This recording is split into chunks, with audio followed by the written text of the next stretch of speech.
Although now long gone, the legacy of the group shall never leave the zone. Years before even the Chernobyl disaster itself, the group had chosen Pripyat as a safe place for genetic, psychic, and radioactive experimentation. As the Soviet Union fell, the group was emboldened and freer to pursue their illegal experiments, as the now independent, though weakened Ukrainian government found it difficult to pursue these rogue scientists. Although the group was host to countless experiments throughout the many labs of the zone, some were eventually abandoned over time to focus on their main plans.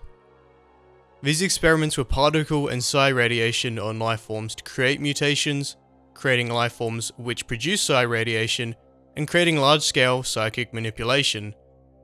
Most of this was achieved through the group's research into the noosphere. We learned a bit about the noosphere in my Clear Sky video. Essentially, it's a theoretical sphere of human thought and activity around the Earth. One of the group's main goals was to confirm the sphere's existence and to connect with this sphere, which they did. Now, while the group had been in the Chernobyl area for presumably decades, they were only truly noticed in 1999, when the Ukrainian government began investigating strange reports in the zone. Although they confirmed there were causes of strange occurrences, the government did not have the resources to take action. Later on, the group took over the Agroprom Research Institute as a front, as a means to acquire goods in a more legal manner. One of the major experiments to be shut down by the group was their research into electromagnetic weaponry at the Jupiter factory. This is a significant plot point for both Clear Sky and Call of Pripyat. The electromagnetic weapon is of course the Gauss rifle. This is what connects Clear Sky's leaders of Suslov, Benpelev, and Lebedev to the group, as they possess a prototype of a rifle. The Gauss rifle is also important in Call of Pripyat, as Dutaev learns of the gun's origins, and through the assistance of Kardin, one of the original creators of the gun, can repair and use one. While the gun was previously only used by the monolith, the rifle is also one of the goals of the mercenaries within the zone, as Dutaev is attacked by Skull's squad when he acquires the administrative documents which contain information pertaining to the rifle. The group's main purpose was to influence the noosphere, to use it to correct the human character and remove flaws. They desired to eliminate war, crime, and corruption. Now, while they were good intentioned, how often do the efforts of a secretive group of rogue scientists go well? This is when we finally move on to the Sea Consciousness experiment, the final and last stage of the group. In order to properly influence the noosphere, 7 volunteers were needed to form a superhuman consciousness. It failed the first time due to running out of power. On the day of March 4th, 2006, there were sightings of a blinding light above the CMPP for 2 hours, until it abruptly disappeared. The second attempt occurred on April 12th. Although the Sea Consciousness experiment was a success, it created an unintended rift allowing the noosphere to enter the biosphere, that being our realm of living. Inside of this rift, the laws of physics no longer applied, and mysterious phenomena were a constant. This was the zone. The rift likely originated at the generators, given it being the major energy source that the group had used. After this horrific error, there was a divide in the group. While about half of them abandoned the project, 3 of those left to form Clear Sky, in an attempt to remove or at least contain the fracture in the noosphere. Feel free to watch my Clear Sky video if you want to learn more about their story. As the zone was now expanding at a dangerous pace, the Sea Consciousness attempted to restrain it with their power and link to the noosphere.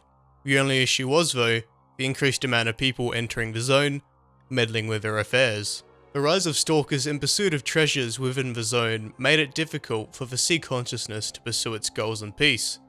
In response to this, the Sea Consciousness made efforts to defend themselves. Their first method of defense was the Brain Scorcher, also known as the Rainbow Emitter. While this used to be a massive military radar installation, the group had altered it to become a large psi emitter. Any stalker which approached in an attempt to penetrate into Pripyat would become brainwashed. The stalker would either then become a zombie, monolith, or Sea Consciousness agent. The Sea Consciousness second line of defense was the aforementioned zombies, monolith, and Sea Consciousness agents. While zombies cannot be given orders, they serve as a good deterrent and blockade for curious stalkers, given that they are found in dangerous psi-emitting areas such as X-16 within Yantar. They had become a natural defense of the group's X-Labs, protecting leftover documentation from intrusive stalkers. The monolith was much more organized and zealous. They could both defend key areas like the Brain Scorcher and Pripyat, as well as attack stalker bases like the army warehouses through the barrier. Feel free to watch my monolith lore video for more information if you haven't yet. Sea consciousness agents, like S.T.A.L.K.E.R would be used for much more intricate missions by the group, such as assassinations and information gathering. The bases of the group that we know of are X7. This was to become the new headquarters of the group, and at the time, the 3 yet to be Clear Sky leaders were to transfer there. This lab isn't present in-game, but is mentioned in the order of transfer document. X8, this was the pre-blowout headquarters of the Sea Consciousness experiments. It has a variety of information regarding many of the group's experiments. It is located underneath the Yubileyny Service Center in Pripyat, which serves as a monolith base, and is also a hotbed for zombies. X16, this is a base underneath Lake Yantar, dedicated to researching living creatures capable of creating psi radiation. It is home to the Miracle Machine, a biological psi emitter, essentially a giant brain. The Miracle Machine itself is a smaller scale Kamenov emitter compared to the Brain Scorcher. Underneath Dark Valley, it was dedicated to testing radiation on living cells, as well as producing Kamenov emitter components used in the Brain Scorcher. X19, also referred to as X10 in earlier versions, this is a lab underneath the Brain Scorcher in Radar. This is where much of the research and components from X16 and X18 were sent to construct a large-scale Kamenov emitter, which came to be named the Rainbow Emitter, or more colloquially known as the Brain Scorcher. Given the numbering of the X labs, it's a given that there's a lot more that we don't know of, likely host to other dark experiments. The final base of the Sea Consciousness though is a monolith control center, where the actual Sea Consciousness system is. Now given that S.T.A.L.K.E.R destroying the Sea Consciousness is a canon ending of Shadow of Chernobyl, this leaves some dire implications.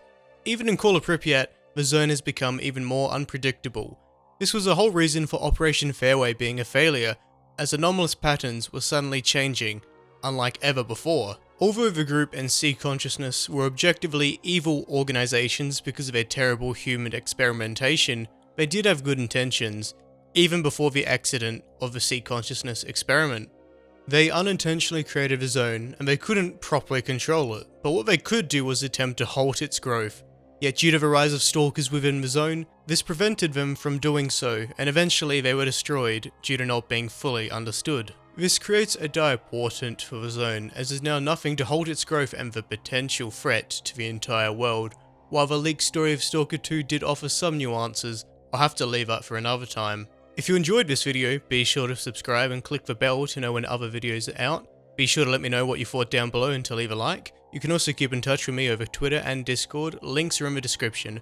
Hope you enjoyed, and as always, thanks for watching.